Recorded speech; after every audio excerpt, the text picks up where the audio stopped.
Bonjour, je m'appelle Florent Moncam. J'ai accompagné des milliers de personnes à devenir entrepreneurs et investisseurs.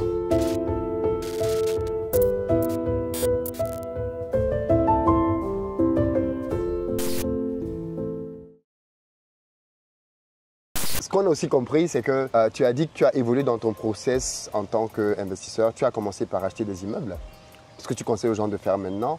Mais aujourd'hui, tu es au stade là où tu fais plutôt de la promotion immobilière. Exact. Que tu achètes des terrains, tu construis des immeubles et tu revends des appartements, c'est ça? En fait, ce que j'ai commencé à faire, c'est oui, effectivement, j'ai acheté des immeubles à revenus, donc c'est des 2, 3, 4, 5 logements. Par la suite, je me suis spécialisé dans le développement d'immobilier haut de gamme. Quand je dis haut de gamme, c'est plus achat, construction de villas. Tu vois, achat, construction de villas. Ça, c'est ce que je fais activement aujourd'hui. Et en parallèle de ça, c'est que je me suis associé avec d'autres investisseurs qui font du développement immobilier pour du multilogement résidentiel. Donc, c'est qu'on s'est mis à plusieurs, on achète des terrains qu'on développe. Donc, on va chercher tout ce qui est zonage, permis de construire, etc. Et on construit des logements. Mais là, ce n'est pas nécessairement pour de la revente, c'est pour de la détention. Donc, ça, c'est vraiment pour nous, pour détenir les logements. Moi, je fais plus le côté développement, promotion de logements plus haut de gamme. Donc, par exemple, comme je t'ai dit, villas, appartements de luxe également, donc avec des développeurs sur plan. Et ouais, c'est un peu ça, ouais. C'est ça que je fais actuellement. En vrai, tu as flairé beaucoup de choses un peu tôt. C'est que tu allais investir dans d'autres pays dans lesquels on n'a pas forcément… On sait qu'il y a peut-être de l'argent à faire là-bas, mais les gens n'y vont pas. Tu allais faire Bali. Qu'est-ce que tu as fait à Bali? Alors, à Bali, ce qu'on a fait, c'est qu'on a acheté plusieurs terrains. Là-bas, ils parlent en art, donc c'était à peu près 7 terrains qui vont de 5 à 7 A. 5 à 7 A, c'est 500 à 700 mètres carrés. Donc, on a la particularité à Bali, c'est que tu n'es pas nécessairement propriétaire du terrain. Oui, tu as un bail, quoi. Voilà, tu as un bail amphithéotique. Donc, on a pris un bail amphithéotique de 90 ans. Ouais. Donc, c'est quand même bon. Tu as le temps de… J'ai le temps de mourir, ressusciter, comme on dit. Donc, on a pris des bois amphithéotiques, on a construit des villas, un peu juste avant le Covid là. Donc après, tu sais, quand il y a eu le Covid, Bali c'était l'une des seules places au monde, avec notamment Dubaï, etc., où c'était quand même accessible. Ça fait que tu as beaucoup d'étrangers, le tourisme est explosé. Tu as beaucoup de Russes même notamment. Contrairement à ce qu'on dit, il y en a beaucoup qui sont allés à Dubaï, oui, mais il y en a beaucoup qui sont également allés à Bali. Tu as ceux qui n'avaient plus les moyens de vivre à Dubaï qui sont finalement allés à Bali. Donc ça fait en sorte que les prix augmentent. Donc on a eu à revendre des… On a eu à revendre des projets, on a pratiquement fait entre 50 et 70% de marge, de plus-value, tu vois. Donc ça, c'est ce qu'on fait, on a eu à faire ça à Bali. Donc ça, c'était plutôt bien en termes d'investissement. L'un des plus gros coups qu'on a eu à faire, c'est au Mexique, à Tulum. Donc dans la même période, pareil, achat de terrain, pour donner quelques chiffres, 5000 mètres carrés à 76 $ le mètre carré. Moi, je dis toujours que le Mexique, c'est comme l'Afrique. Tu vois, c'est juste que la couleur de peau qui est différente. Donc, les arnaques de terrain. Mais en plus là-bas, tu as le cartel, donc c'est encore plus dangereux.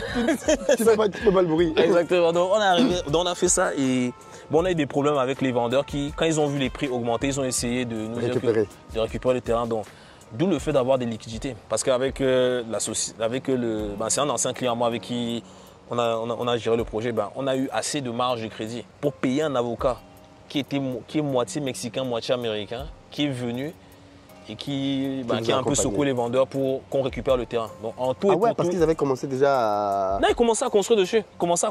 Donc, en tout cas, on ne sait pas comment il a fait. En tout cas, comme on dit, la magie a opéré. Il a activé ses contacts de manière à tout freiner et en menaçant de poursuivre les vendeurs, en fait, qui nous ont vendu le terrain. Donc, en tout et pour tout, le terrain a été acheté à 360 000 US. Ça nous est revenu entre les frais d'avocat et les allers-retours à 550 000 $. Aujourd'hui, ce terrain, le mètre carré, et vous pourrez aller vérifier sur ChatGPT ou même sur Internet, le mètre carré, c'est entre 450 et 500 $ le mètre carré. Donc on est passé de 550 000 $ d'injectés à plus de 2,5 millions. Et là, l'idée pour nous, c'était de revendre le terrain. Donc on y était il y a quelques mois et c'est mon assistante qui a eu la bonne idée. C'est quoi la superficie du terrain? 5 000 mètres carrés. 5 000 mètres carrés, tu as dit.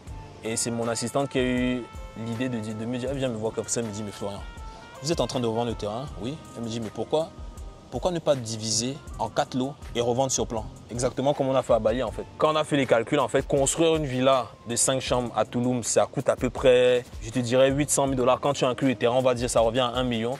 Quand les villas 5 chambres à Tulum, tu les revends entre 2 millions et 2,2 millions. En US dollars? US, sur plan. Donc là, on a déjà un footballeur qui a commandé une villa. Donc tu te dis, ok, 2 millions, 2 moins 1 million. Bon, la marge, elle est pas mal, quoi. Donc tu multiplies par 4, bon, ça fait que notre client il sera très content une fois qu'on aura fini ça, quoi. Excellent. Bali, Tulum. Ouais, ok, d'accord. Tu proposais qu'on se place plutôt. On peut aller derrière. Hein. Oui, on peut aller. On peut passer comme ça ou comme tu veux. Bah, par là, si tu veux. Comme ça, on passe par. Donc là, c'est des trucs que tu as ramenés de Bali, c'est ça? Exact. Les petits masques là.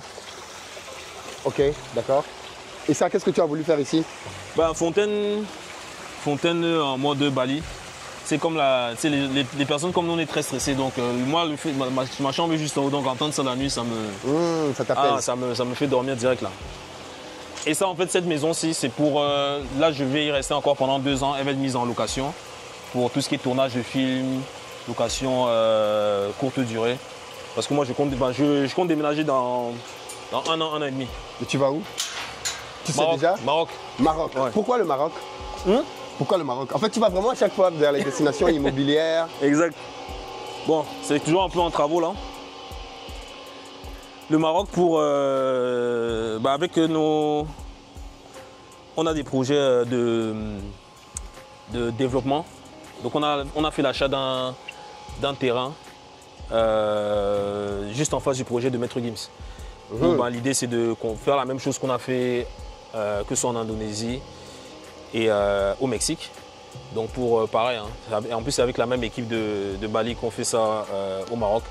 Donc l'idée c'est de, pareil, construire des villas, les exploiter jusqu'à la Coupe du Monde, en vendre certaines avant la Coupe du Monde et par rapport à comment le marché va se porter, en vendre d'autres juste après, quoi.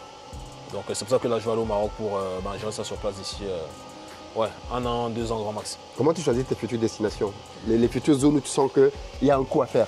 Très simple, moi je regarde beaucoup le tourisme, comment le pays va se porter dans quelques années.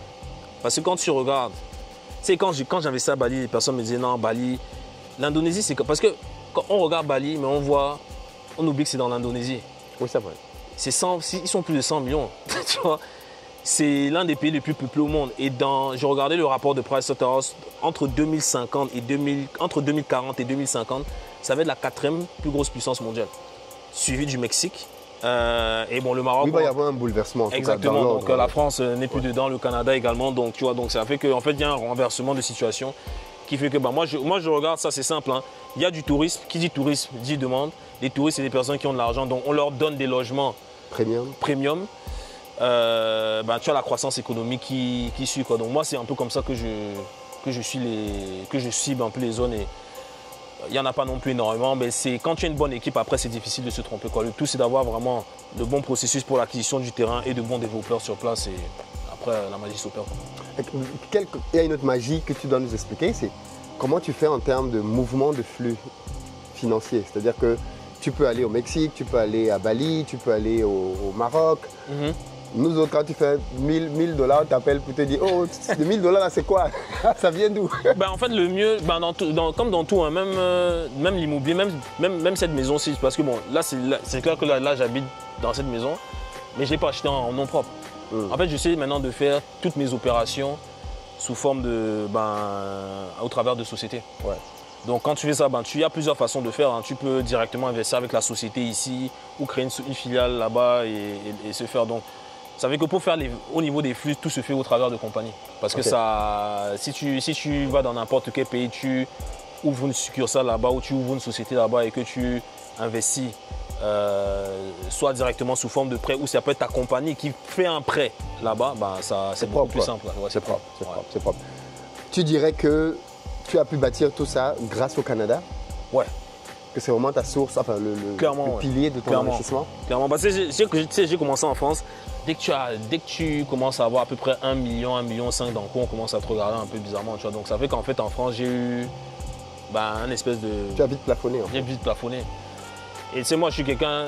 Tu sais, j'en discutais avec eux, on a des amis en commun, notamment Uel. Moi je suis une tête brûlée, c'est-à-dire que quand moi je vois l'opportunité, si ça sent bon, si je ne vais pas me lancer trop dans les calculs, je plonge. Je me dis, ok, je plonge, si ça marche, ça marche, si ça marche pas, tant pis. Donc, c'est un peu ce qui s'est passé avec le Canada, c'est que moi j'ai vu qu'il était possible de... J'entendais des personnes qui avaient des 100, 200, 300, 400 logements. je me suis un peu renseigné, je me suis dit, bon, mathématiquement, ça fait du sens, je me renseigne un peu, et c'est pour ça que j'ai immigré. Je dirais que j'ai immigré à 80% à cause de l'immobilier. Hein. Pas nécessairement parce que, bon, oui, le Canada, c'est un beau pays, mais 80% de la raison pour laquelle je suis venu ici, c'est pour faire de l'immobilier. Je me suis donné 10 ans. Il me reste un an et demi par rapport à ce que je me suis fixé comme objectif. Largement atteint, mais ouais, c'est grâce au Canada. Parce que le Canada, ça a permis, quand tu utilises le crédit à son maximum, et j'ai pris beaucoup de risques, hein, c'est pour ça que ce que je dis, c'est pas tout le monde qui peut le faire. Mais quand tu utilises l'effet de levier à son maximum, ça peut aller très vite. Parce que tu achètes 1, 2, 3, 4, si tu achètes une dizaine d'immeubles, si tu achètes une dizaine d'immeubles, en termes de cash, tu peux avoir accès à 1 ou 2 millions, entre 1 et 2 millions rapidement. Tu vois, et après, si tu fais encore des levées de fonds de l'autre côté, tu vois ce que je veux dire. Donc, tu peux te retrouver avec un pool de 3, 4, 5 millions. Et là, maintenant, tu es capable de dire que bon, j'envoie 1 million ici, j'envoie 1 million là, et tu trouves des partenaires. Après, ça va très vite, quoi. Voilà comment moi je réfléchis. Hein. Je me dis, ok, moi je vois le Canada comme une banque. Tu ne gagnes pas d'argent avec les loyers. Parce que tu vois, les loyers n'ont pas suivi la prestation des biens. Où tu gagnes de l'argent. Cette maison-là, je la mets en location. Si je rembourse intérêt capital, je suis en perte. Mais il y a des moyens de ne payer que les intérêts. Donc moi, je me dis, ok, cette maison-ci, je ne vais jamais la payer, je paye juste les intérêts.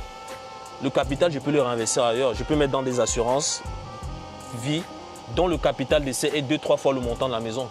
Donc quel est mon intérêt de payer la maison? Donc je préfère utiliser la maison comme levier en me disant, dès que la maison prend de la valeur, je tire, j'achète autre chose. Quand tu comprends ça, tu te dis, ok, tu prends le Canada comme, entre guillemets, une banque, tu achètes des actifs qui prennent en valeur, tu empruntes contre la valeur de l'actif, tu repousses la dette le plus loin, tu t'assures bien, tant qu'on est en santé, on est jeune, tu t'assures de 2-3 fois le montant, tu prends cet argent, tu fonces ailleurs. Tu vas pouvoir dire, et c'est ce qu'on accompagne nos clients à faire, on va leur permettre de dire que bon, tu tires 500 000, prends 200 000, tu achètes cash au Maroc, en Côte d'Ivoire, tu sais que le rendement est de 10%, ça te fait tes 2 000 $ par mois.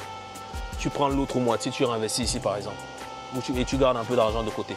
Comme ça, tu continues de réinvestir, tu sais que dans 5 ans, boum, tu ressors un autre 100, 300, 400, peu importe le montant. Tu reprends 200 000, tu achètes ailleurs. Tu refais. Exactement. Donc clairement. Donc je fais ça dans cette destination-là. Et après, bon, tu essaies de faire du patrimonial, quoi. Donc dans des destinations, tu sais que bon, on a notamment, on a beau dire Paris, restaurant à Paris. Donc tu peux acheter des biens à Paris. Tu sais que tu ne vas pas gagner d'argent, mais tu sais que bon, voilà. C'est purement patrimonial, voilà. Londres, des trucs comme ça, quoi. Donc c'est un peu ça l'approche.